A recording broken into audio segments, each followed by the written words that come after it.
vivir barato, solo tienes una opción, que es a costa del planeta y la sobreexplotación. Dámelo barato, fabrícamelo barato, que así me gusta más barato. Véndemelo barato. Pues bienvenidos a una nueva edición del programa Cuando Consumes Botas, que fabricamos, construimos, elaboramos desde la Fundación No Coster con el objetivo de hacer más visible la conexión entre consumo y el modelo de sociedad que queremos. Para ello siempre intentamos contar con gente de un nivel de aportación y de un nivel de discurso muy alto, y hoy lo conseguimos una vez más con Lois Blanco. Es el actual director general de La Voz de Galicia y del Grupo Voz. Y a pesar de su gran juventud, es una persona que lleva desde los 90 dedicado al mundo de la comunicación, ha pasado prácticamente por todos los puestos, y digamos es un periodista de raza y un gran gestor, y hoy está aquí también por esa ambivalencia entre observador y cronista de unos fenómenos que está sucediendo, y damnificado, ¿no? O sea, representante de un sector que tiene uno de los low cost más salvajes que puede existir, que es el free cost. O sea, realmente tenéis que luchar con esto, y espero que a lo largo de la charla lo desarrollaremos abundantemente. Y yo, aparte de empezar dándote las gracias, Lois, quería empezar diciéndote, ¿es compatible la libertad y la prensa gratuita? Es que tu pregunta creo que puede llevar a la confusión a quien te la conteste, porque yo creo que no existe la prensa gratuita. Recientemente hemos visto algunos fenómenos, como por ejemplo importantes críticas a la institucionalización de la prensa como la conocemos, sea porque la prensa no fue capaz de advertir a la sociedad estadounidense en las últimas elecciones quién era Donald Trump, o porque la prensa no fue capaz de advertir a los británicos las consecuencias del Brexit. Entonces, evidentemente, en el mundo de la digitalización hay una velocidad de transmisión y una capacidad de alcance aparentemente gratuita o aparentemente libre, pero al final se sabe que alguien paga. En estos dos casos, por ejemplo, podemos hablar incluso del presidente ruso, ¿no? Claro. Y es el señor Putin quien ha pagado lo que supuestamente muchos consumidores han entendido que era libertad de expresión, información, y en el fondo lo único que era manipulación. O sea, al final vamos a tener que tener un sello de estos de tipo AENOR o cosas de ese tipo para saber qué noticia realmente ha pasado los filtros de proceso o las marcas, las cabeceras. Que lo has dicho tú. Yo creo que de lo que se trata en este proceso tan complejo que vive el sector de la comunicación en su conjunto es que las marcas, quizá no todas, pero que las marcas puedan sobrevivir a esta disrupción y que las marcas sean la garantía de la información que te facilitan, o que por lo menos las marcas te permitan identificar qué tipo de información estás consumiendo. Evidentemente, en el sector nuestro, pues las marcas también pueden tener un componente ideológico, pero con la marca estás poniendo una bandera de a quién defiendes, a quién no defiendes, qué piensas y qué no piensas. Y por lo tanto ahí estás advirtiendo al lector. Claro. Y te haces algo predecible, quiero decir, no es una incógnita. Lo que sí es cierto, y voy a empezar con una crítica al mundo periodístico, una crítica constructiva y desde el más humildad y respeto, obviamente, que yo creo que hubo una cierta simpatía desde el punto de vista informativo con fenómenos low costers agresivísimos y una cierta acogida a informaciones, por ejemplo, abre una empresa low cost que normalmente son destructores de trabajo y de trabajo de calidad y de empleo de calidad, y sin embargo salen y dicen, van a generar 200 empleos. Hombre, algún empleo tendrán que generar. El problema es que nunca, y desde hace décadas, estoy hablando de que esto no es un proceso que se esté provocando desde hace unos meses, desde hace décadas, esa recogida de información y ese tono con el que se recogía era casi halagüeño, casi era a favor de esa persona que realmente lo que hacía en muchas ocasiones era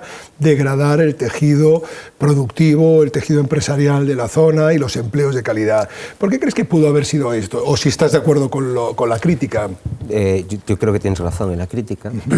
La crítica tú la estás centrando en este momento en ese fenómeno, pero la puedes centrar a otras cosas. Yo creo que el tema es un poco más complejo. Los medios de comunicación en general le prestamos demasiada atención, o le hemos prestado demasiada atención a lo que yo siempre llamo actualidad sobrevenida. Y eso provoca que nos parezcamos tantos unos a otros.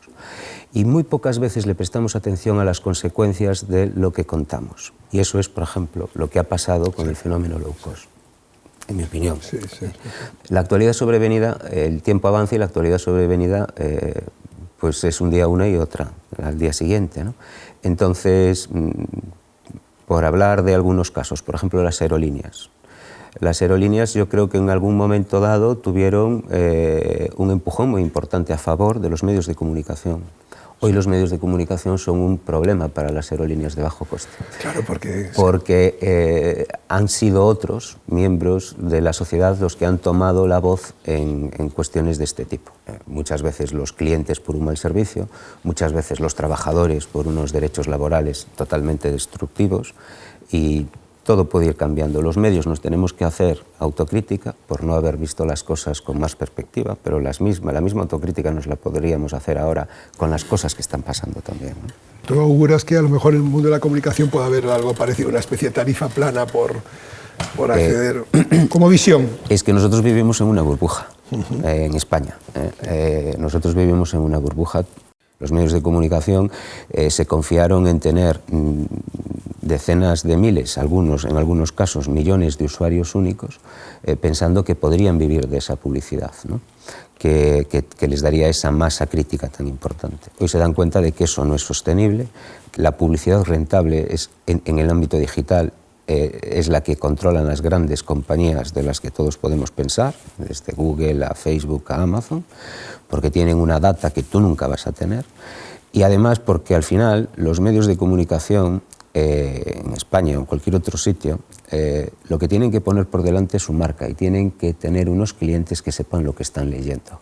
Y lo que ha pasado con el sector digital en España, utilizando esa proyección que nos ha dado el castellano a todos, es que hemos llegado a tener, y te hablo de La Voz de Galicia, por ejemplo, el 50 o el 60% de los lectores, millones de lectores, o de usuarios únicos a lo largo de un mes, no saben que están leyendo La Voz de Galicia.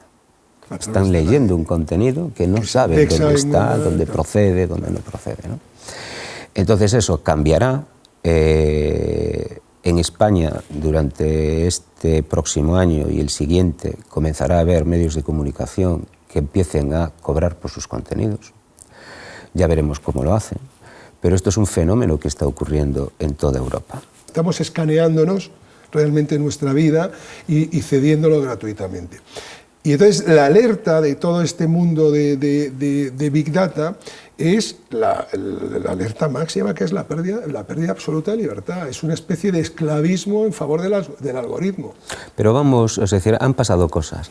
En el último año y medio han pasado muchas cosas. Es decir, si hoy hiciésemos una encuesta de verdad importante sobre la imagen de Facebook, por ejemplo, en un determinado sector de la población, esa imagen está empezando a sufrir.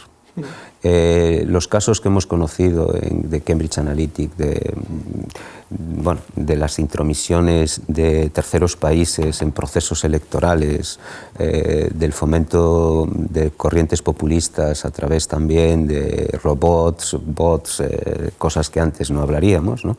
Pues yo creo que poco a poco, es decir, sí que comenzará a haber una sociedad más informada, que sepa que realmente la privacidad no se puede poner en juego. Por ejemplo, posiblemente el primer ejemplo de fake news sea la Guerra de las Galias. ¿Vale? Julio César lo que quería era contar su versión de las Galias, ¿no? Y decir que él era magnífico, ¿no? Vale. El hombre ha convivido históricamente con las fake news, ¿no? Lo que no hemos convivido es con el poder depredador que tienen en este momento las fake news, ¿no? Entonces, ¿a mí las fake news me asustan? Pues hombre, no es que me asusten, porque sé que hemos convivido con ellas en la sociedad desde siempre, ¿no? En todas las guerras, ¿no? Y en todos los conflictos, armados o no, no se podrían entender, ¿no? Sin un toma y daca de mentiras, ¿no? De un lado y de otro. Y yo creo que, bueno, poco a poco, es decir, la gente se dará cuenta de que las mentiras que, igual que los políticos ingleses les contaron unas grandes trolas, ¿no?, a los británicos para decir que se fuesen del Brexit, la gente se irá dando cuenta poco a poco, o un determinado grupo de gente, de que hay que volver, creo yo, ¿vale?, a la institucionalización de determinadas cosas. Yo te voy a enseñar algunas fotos. Esta es una de las fotos célebres que se están haciendo ahora. El estómago social para asumir la explotación infantil. ¿Cómo lo ves tú desde el punto de vista de medio de comunicación? Bueno, vamos a ver. Yo creo que aquí los medios de comunicación tenemos una labor que hacer. Creo que las empresas multinacionales, fundamentalmente, saben que hoy su futuro depende de una correcta trazabilidad de sus productos. Yo creo que, afortunadamente, a pesar de los problemas de número de población y de otros problemas importantes que le están afectando al mundo asiático, yo creo que aquí se está avanzando. Quiero enseñarte algo que es una foto de tu periódico. Otoño Negro. El Otoño Negro, que titulasteis así, sí, me pareció un titular fantástico y por eso lo recogí. Otoño Negro, 10 de cierres cada día de comercio en una época donde Black Friday lo que ha hecho es simplemente adelantar a las fechas de Navidad las rebajas. O sea, le llamemos como le llamemos, sí. Eso es lo que ha producido. Y sin embargo, bueno, es la primera crítica que veo directa de un periódico, por lo menos la correlación en ese titular de Otoño Negro y Black Friday entre dos elementos. Bueno, yo no tengo nada que ver con el titular, que como dices tú me parece muy bueno. Sí tengo algo que ver con el tema. Ese titular salió el sábado pasado en el periódico y una semana antes, viendo todas las ediciones que hace La Voz de Galicia, me quedé perplejo de unas noticias que salían generalmente aisladas en distintos cuadernillos de La Voz de Galicia y que era de comercios en Padrón, de comercios en Ribeira, de comercios en Vilagarcía, de comercios en Obarco, de comercios en varios sitios. Y que ellos posiblemente, a través incluso de la facilidad de comunicación que permite hoy la tecnología, habían puesto papel de estraza en sus escaparates y habían tenido sus escaparates cerrados durante un día, precisamente para reivindicar una idea que todos podemos entender, ¿no? Quieres que este escaparate esté así en tu barrio el resto de tu vida, ¿no? Y reivindicándose un poco a sí mismos. A mí el tema me gustó mucho, hablándolo con la gente del periódico les insistí en que es un tema que creo que hay que ver y analizar con profundidad y de ahí que surgiese luego una serie de entrevistas a comerciantes y que surgiese también algunos debates sobre distintos sectores vinculados con el mundo del comercio y que acabase saliendo ese titular, ¿no? Pero también hice otra cosa respecto a este tema y fue leerme los comentarios que aparecían de nuestros usuarios registrados en estas noticias relacionadas con el mundo del comercio, ¿no? Y te das cuenta de dos cosas. El comercio no ha hecho todo bien, el pequeño comercio. Y te das cuenta de otra cosa. El efecto precio en un porcentaje importante de gente nunca va a ser un elemento al que le miren las consecuencias que va a tener en el futuro para él, ¿no? Sí. Porque eran constantes los comentarios de lectores de La Voz de Galicia en los que ponían en solfa los precios que tiene el pequeño comercio, su incapacidad para devolver el dinero si no te gusta el producto. Entonces, bueno, yo creo que evidentemente el pequeño comercio tiene un problema aquí y en el resto del mundo. Mira, hay otra cita de otro humorista, de Groucho Marx, en un programa que hacían que decía acelere Ravel y dice, ¿para qué tanta prisa si no sabemos a dónde vamos? Dice, por eso, acabemos cuanto antes con esta farsa, ¿no? Por eso yo creo que una de las grandes frases del mundo del cine y de la televisión, porque en este caso viene de la televisión, era una telenovela que se llamaba A Escrava Isaura, que decía, es urgente esperar. Es urgente esperar, muy bueno, muy bueno. Es urgente esperar. Pues con esa urgencia vamos a dar por finalizar la charla de hoy. La verdad es que ha sido muy interesante, como no esperaba menos. Pues muchas gracias. Nos queda latente esas ganas de libertad que siempre ha representado la prensa, y yo sé que la representas tú porque te conozco y sé cómo piensas, y ese compromiso que de alguna forma a mí como ciudadano me hace sentir más tranquilo de que la prensa esté tomando conciencia de su rol, de su verdadera importancia, y de que de alguna forma vamos a tener que entre todos inventar cosas, inventar algo, elementos que conecten la trazabilidad de las noticias, y agradecerte la presencia. A ti por pensar en mí, y encantado. Para producir barato solo tienes una opción, que es a costa del planeta y la sobreexplotación. Dámelo barato, fabrícamelo barato, que así me gusta más, más barato. Véndemelo barato, lo quiero barato, que así me gusta más.